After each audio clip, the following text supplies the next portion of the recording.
Hi everyone, thank you very much for stopping by and returning to the old world. Now, the Arcane Journal has been with us from the Empire of Man for a couple of weeks now, and I've had a bit of a chance to have a look through. I fully expected that it'd be the army of infamy for Nuln that particularly grabbed my attention, and I was thinking about how I potentially could use my halfling forces with a bit of expansion to be used both as a grand army composition and an army of Nuln to give me a little bit of variety about how they play. But actually it was the Knightly Orders force which gave me the most pause for thought and to start asking questions of that army of infamy. What are these questions? Well, is the force actually any good? And is it just for casual play? Or does it have legs for some competitive action? The first thing we need to look at is the composition of a Knightly Order force. And looking at the characters, the first thing that leaps out, there's no mages of any kind. Now, this makes a lot of thematic sense, I think, a lot of narrative sense. If we look at the time frame the game is set in, wizardry, the colleges of magic, the colleges of magic don't exist. Wizardry is broadly frowned upon, particularly more religious circles, and given that most of the Knightly Orders are founded on really a religious element, it's not surprising to see they're not particularly favourable of wizards. But while it does make sense from a narrative perspective, it does obviously, as a tabletop position, put you at a fairly major disadvantage. Why? Because you're giving magical superiority to your opponent. The way Warhammer Old World is played, it does seem pretty much compulsory to have at least one level 4 on the tabletop. And even if you take the Throne of Skulls composition or believe that that's going to be the way the game becomes played as standard going forward, yes, it limits the number of level 4s, but you're still going to have potential up to a couple of level 3s running around, level 2s running around, and you'll only have that one army-wide attempt to stop incoming spells, which puts you at the risk of wounds being picked off by magic missiles, vortexes getting in your way, buffs and hexes disrupting your attempts at attacks.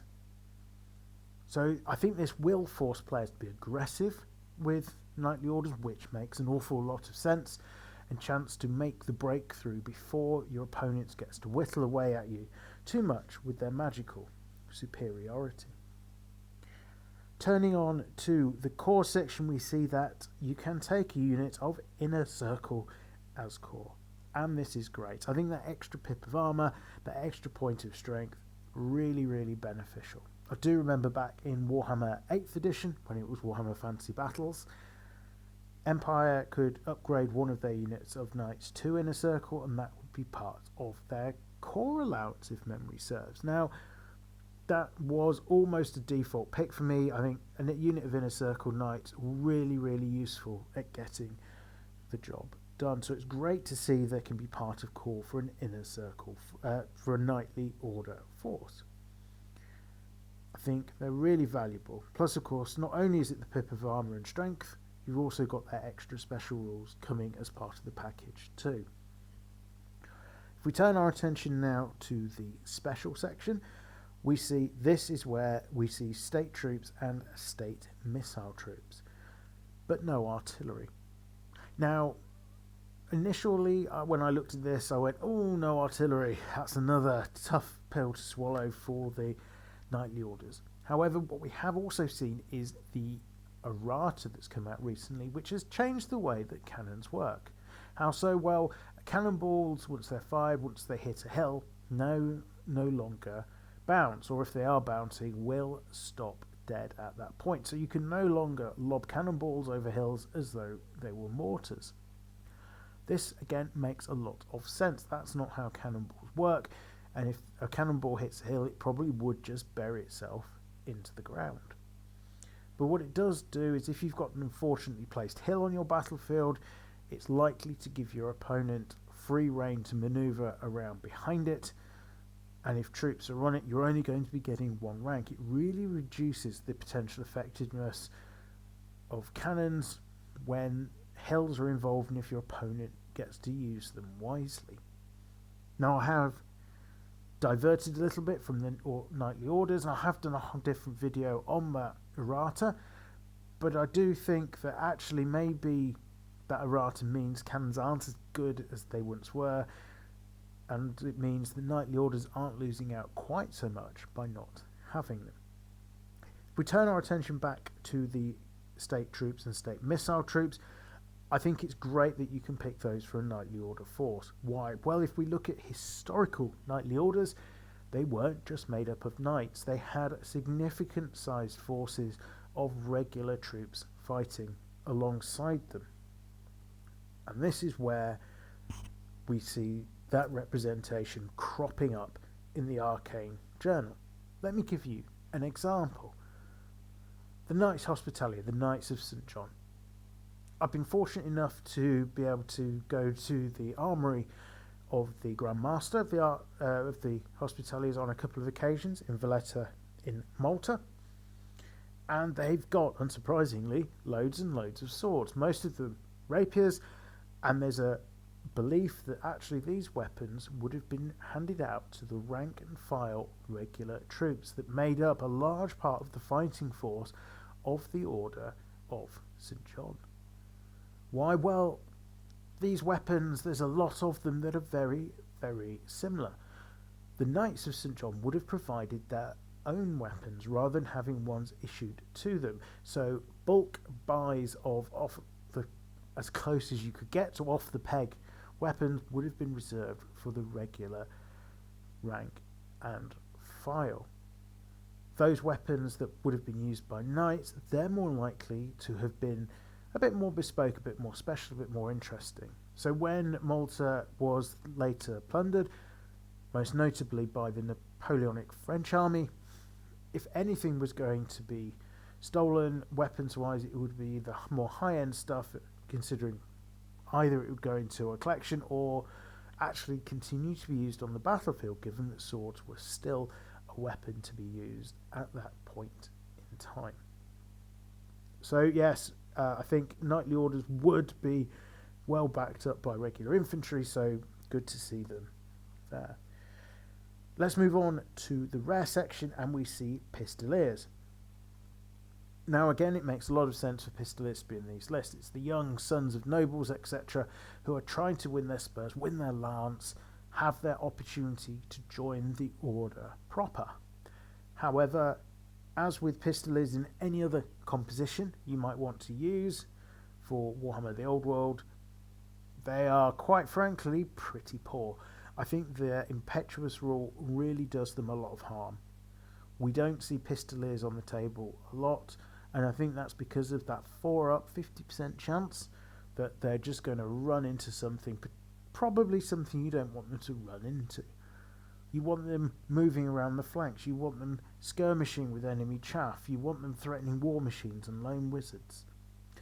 Not deciding the best thing to do is to charge into the face of a fully ranked unit of heavy infantry, or even worse, a unit of knights which then countercharges and crushes them into the floor. So, yeah, while it's good they're there, I can't see them getting an awful lot of play because they are, quite frankly, rubbish. Now, we can't just stop there and look at the compositions, because when we decide we're taking a knightly order force, we have to represent one of 6 particular orders. And that means our troops, our knights that is, are getting extra rules, but at the cost of either 2 or 3 points per model. For characters, so Grandmasters and Chapter Masters, we're looking at 10 to 15 points per model. So does this offer value? Well,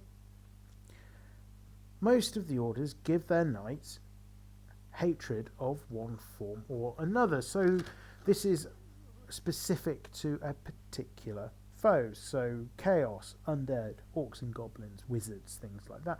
And I think this is really, really situational. Now, if you're playing against your mate, you know what they're bringing to the table. They know what you're bringing to the table. You've agreed the kind of game you're going to have. This offers great value. If you know you're up against orcs and goblins, you can bring some knights that hate orcs and goblins. If your opponent's bringing beastmen, you bring the Knights Panther because they hate beastmen. You're going to get a lot of joy out of those rerolls. But likewise, your opponent knows that you're bringing Knights Panther, so we'll be looking to bring the pain back at you.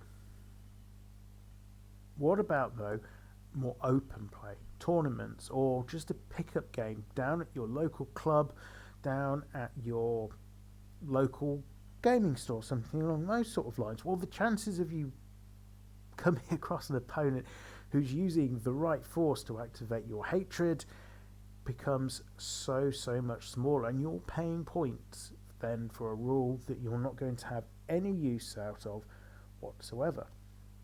So I think that means you're then really starting to struggle. These 2-3 points extra model you're paying for special rules you're not necessarily going to use. So if you are going to an event, or even if you are having a pickup game, is there a particular knightly order which stands out as one that's worthwhile? Now, as much as I've never been drawn to them, I think the Knights of the White Wolf make an awful lot of sense. Now, every knight has to be armed with a great weapon or halberd, but they can exchange it for a wolf hammer for free. What does the wolf hammer give you?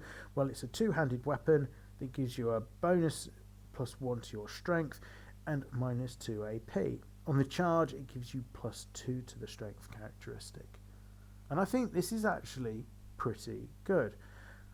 Always be able to fight at strength 4 if you're a regular knight, strength 5 if you're in a circle, is really quite useful. And the -2 AP in every round of combat is really valuable. Now, you are giving up a point of armour because you can't use your shields along with a two-handed weapon. So your armour save for an inner circle knight is going to be 3 up, 4 up for a regular knight. But they are going to do more damage on a consistent basis with that buff to the strength and their constant AP. So if they don't break someone on the charge, I think they do have a little bit more staying power, ability to actually start winning some combats in future rounds. Additionally, for your Knights of the White Wolf, you're going to get Furious Charge, so that does give you a boost on the charge with the extra attack. And you can also get access to some nice looking heavy infantry in the form of Jutigan Guard. It's something a little bit different. These are full plate armoured infantry with weapon skill 4, strength 3, toughness 4. Wolf hammers, full plate armour. It gives you something a little bit different instead of maybe your Grand Army composition, which would be looking to use great swords. As Guardians of the Temple, they also get to reroll any to hit rolls of a 1. That's a natural one when engaged in combat, so that also gives them a little bit more lethality. What about other knightly orders? Does anything else stand out? Well, I think the Knights Panther could be useful as a take on all comers list. Why? Well, you've obviously got a special character in the book. You've got Hate Chaos, which may or may not come into play, and you can re-roll ones on your charge dice before you choose which dice is removed. This could be quite useful in giving you a bit more reliability when it comes to making those charges. And the Knights Panther are one of the cheaper options, coming in at only +2 points for a regular knight. My third pick in this selection really, and this does cover off 50% of the knightly orders after a bit, of the Knights of More. They've got Hatred of Undead. You get a 6-up ward save. Is playing 3 points a model really viable for that? So 2 of the potential enemy factions are covered if you include legacy ones, not just Tomb Kings from the 9 core factions. So you're looking at, is 3 points a model good enough to warrant just a 6-up ward save? Maybe. But they do also have access to wizards, so that does mitigate some of the risk that you're going to get bashed off the table by all things magical. To conclude, thematically I like the Knights list. I think it makes a lot of sense. I suspect it could be a lot of fun, and it definitely leans into players being aggressive, which isn't something Empire armies are normally famous for. There's a lot of gun lines floating around when it comes to the Empire, after all. So this is going to be a very different way of playing, certainly to the Army of Nuln, and certainly to a lot of the lists out there for Grand Army composition. Yes, you can be quite aggressive. You can have lists that are quite combat and knight heavy, but I think this takes that that approach and runs with it. And given the number of knightly orders you can represent, I think actually that gives you quite a lot of flexibility and interest value when compared to the all-mounted armies of infamy that we've seen in other forces, such as those of the Orcs and Goblins or the Warriors of Chaos. But I do think that unless you know your local / competitive meta is going to be on your side, you're going to struggle to get value from hatred. And then I think you do end up paying a lot of points for rules that you're not going to use. Of course, as I say, if you know that you're going into a competition where there's going to be a lot of Warriors of Chaos, for example, you can take the force that hates Chaos, the Knights Panther, and good chance of getting some value. But if you don't know that, I think you start to struggle. So will I be running a knightly order list? To be honest, I don't think I will. I do expect to see them getting some play, particularly in a more casual setting, as I think it could be fun, I think it could be interesting. So it is watch that space from that point of view. But do let me know, have you got a particularly favourite knight of the order that you're going to be using? Have you spotted a way of utilising them to maximise their effectiveness? Let me know all of this down in the comments below. All that remains for me to say is thank you very much for listening. I hope you've enjoyed the video. If you have, do consider a like and subscribe, the best way of helping a small channel. Once again, thank you very much for listening. I am returned to the old world. Have a great day.